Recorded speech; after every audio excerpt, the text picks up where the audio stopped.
The media tells us that Prince was taking medication for his hip, that he had hip surgery in 2010. Listen closely, please. So here's part of the 2010 tour history. Check it out. Below, I don't know why it's out of order like that, but May 2010, June 2010, up top, July 2010, July 2010, and then October, November, December. And then check this out. In 2011, all year long. The day that I passed into the afterlife, July 20th, 2010, there was no concert, and that's when I met the creator, and he introduced himself to me in the image of Prince Rogers Nelson. It was just one of the images. If Prince Rogers Nelson had hip surgery in 2010, okay, how did he go back at what would have been 52 years old or something like that, hip surgery, and then going back to touring full time, not only in 2010, but 2011, 2012, 13, 14, 15, and part of 16.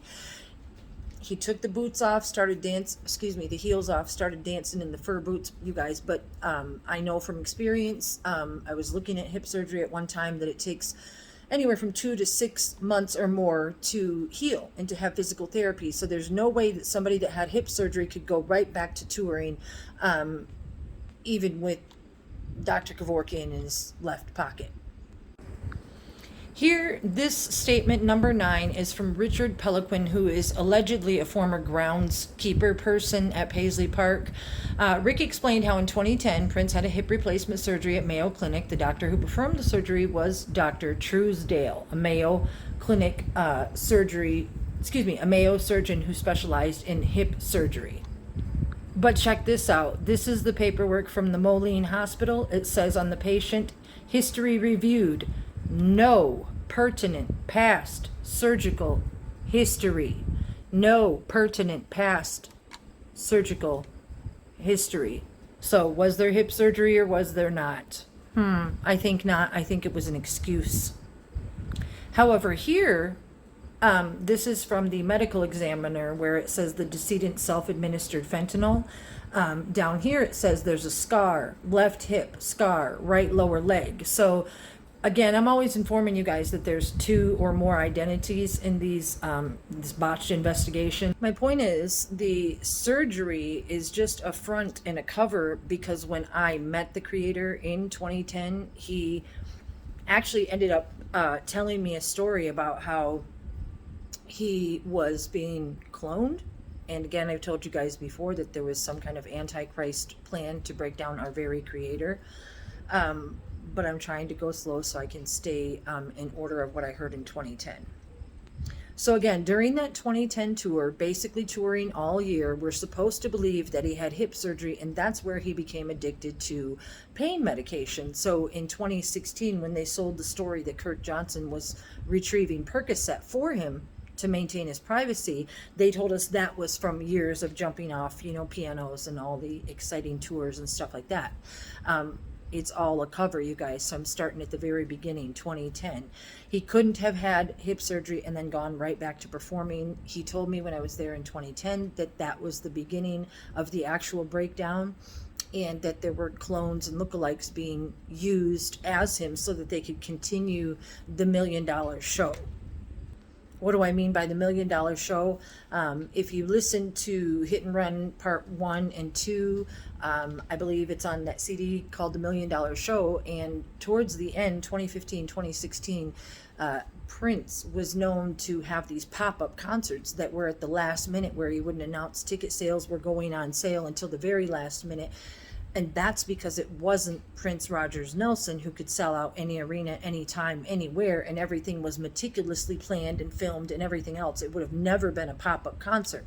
That was only because they were using lookalikes. Now, on that note, that's why you have Van Jones and Phaedra Ellis Lampkins, Diana Frappier, and Rhonda Trotter, the intellectual property attorneys, in the background taking the name Prince Rogers Nelson, the symbol, and the name Prince, and separating it all up and making the fake articles of incorporation, and so on it goes. However, we're still in 2010 because, again, they want us to believe there was a hip surgery, he was addicted to medication, and that's how it all ended in 2016. Just another drug-addicted rock star, you guys, but that is not even close to the scandalous story I told you I was going to tell you. So after the BET Awards, after they got away with the lookalikes and whatnot and toured all through 2011, notice the tour towns. You have California and Canada. These are both really, really important when it comes to the investigation because Renville, Wellington, the mysterious bodyguard, comes from Canada. And Oakland, California, is where Andrew Kornfeld, Phaedra Ellis Lampkins can be traced out to California. So when they started to tour in 2011, that's when they were running the $1 Million Show with the lookalike. This is Carver County's incident report from the investigation, and you can see right up here, it starts on June 11th, 2011. They didn't just start their investigation in 2016. They took it all the way back to 2011 because the things I'm saying are true. Then in 2012, they took the hit and run tours to Chicago, Illinois, which is what I was talking about because Van Jones and Phaedra Ellis Lampkins were trying to run cash shows, as Deborah Johnson told us. So let's hear what Deborah Johnson, former manager to Paisley Park, had to say about Van Jones and Phaedra Ellis running cash shows in Chicago. Kind of reconcile the settlement and where the money was going. And all of these people just came out of nowhere, Van and Phaedra and Diana, and they were, really wanting to raise money for these charities. But I would ask all the questions like, what's the money going to be used for? What's 501c3 status? And it just was always a little vague for me. And his own charity was disqualified. So I started doing some research into his own charity, and I saw that it had lost its 501c3 status. And he just gave me this look like, you're insignificant, nobody cares about you, are you going to bless this and get some money? And, I was kind of seen maybe a little bit as the obstructionist in this. They were trying to have these concerts, but make them cash only so that they couldn't claim all the proceeds. Tax evasion thing? It occurred to me that Van, I told him explicitly, which is just, really a breach of client confidentiality, but it's a public record that Prince didn't have a charitable organization. So anything that they would do to advertise that would just be wrong. And if Van had had these charitable organizations in the past, certainly he would be familiar with the idea of an organization being tax exempt and having 501c3 status. So they could never really get it off the ground. Other thing that concerned me, even more than that, was that they got him out of his publishing deals and his record deal, which totally was, it's just crazy to do. And I explained to Prince, I explained to Rhonda, and I explained to Van, and I explained to Phaedra how Van knew anything about music and where he came from. Collecting record royalties, and particularly collecting publishing royalties from all over the world, you needed to have a publishing agreement, and that it was malpractice to let him get out of his deal with Universal without having a replacement deal in place. So they decided that collectively that they were going to collect these royalties through a publishing company that Prince owned. I saved it at the time. I may not have I get these registrations. You have corporate registrations. Mm-hmm. I get these corporate registrations for new Prince entities for his publishing and his record royalties. And for some reason, they used my address, but the owner of all of these entities was Phaedra. Here you can see the articles of incorporation that Deborah Johnson is referring to. She got the paperwork stating with her address but Phaedra's name. But you can see where Prince R. Nelson, doing business as Controversy Music, right here, the signature as well as the signature of Phaedra Ellis Lampkins is the same signature. So you can see what shady business I'm talking about is true. Remember, the investigation goes back to 2011.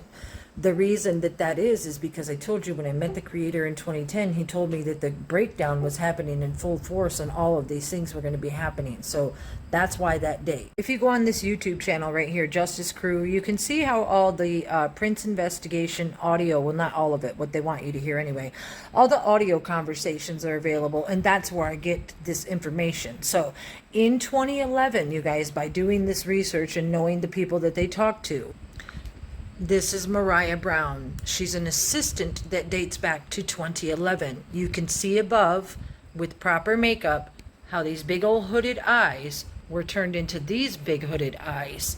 It is, in fact, someone being dressed up to look like Prince. This may seem a little weird if you don't follow the investigation, but check it out. This was some of the research I was doing. I know we were talking about 2011, and that's when the lookalikes, you know, started taking place. But Kirk Johnson, he dates back to 84. Phaedra Ellis Lampkin, she is 2012. That's the first time she was hired. Renville Wellington dates back to 2013 when they were at the Welcome to Toronto concerts that I mentioned earlier. I'm going to skip this next thing because that will lead to a whole different conversation. In February of 2014, Kim Pratt, the limo driver, went from Total Transportation to Premier Transportation because they were changing all the DBAs to suit their needs. In 3 of 14, Phaedra kept coming in and out, so I have her jotted down in 2012 and 2013.